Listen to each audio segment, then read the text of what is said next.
Sun தொலைக்காட்சியில் படு வெற்றிகரமாக ஒளிபரப்பாகும் தொடர்களில் ஒன்றுதான் எதிர்நீச்சல்.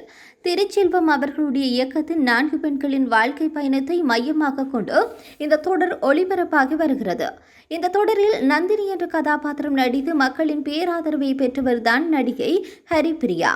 அண்மையில் ஒரு விருது விழாவில் நடிகை ஹரிப்பிரியாவிற்கு விருது கொடுக்கப்பட்டது. அப்போது அவர், உனக்காக நான் இருக்கின்றேன், உன் கூடவே கடைசி வரைக்கும் வருவேன் என கூறி, ஏமாற்றாதீர்கள், பெண்களுக்கு நீங்கள் தான் எப்பொழுதும் தைரியம் என்று சொல்லி வளருங்கள், அடுத்தவர்களை சார்ந்து இருக்காமல் இருப்பதே மிகவும் நல்லது.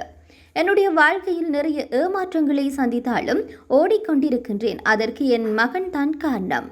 என்னுடைய உடம்பில் உச்சந்தலை முதல் உள்ளங்கால் வரை அத்தனை விதமான பிரச்சனைகள் இருக்கிறது. எதிர்நீச்சல் சீரியலில் இருந்து நான் விலகி விடுகின்றேன் என்று இந்த நிகழ்ச்சியில் கூட இயக்குநரிடம் கூறினேன், பல முறை கூறியுள்ளேன்.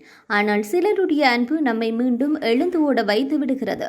அப்படித்தான் நானும் ஓடிக்கொண்டிருக்கின்றேன் என பேசியிருக்கின்றார்.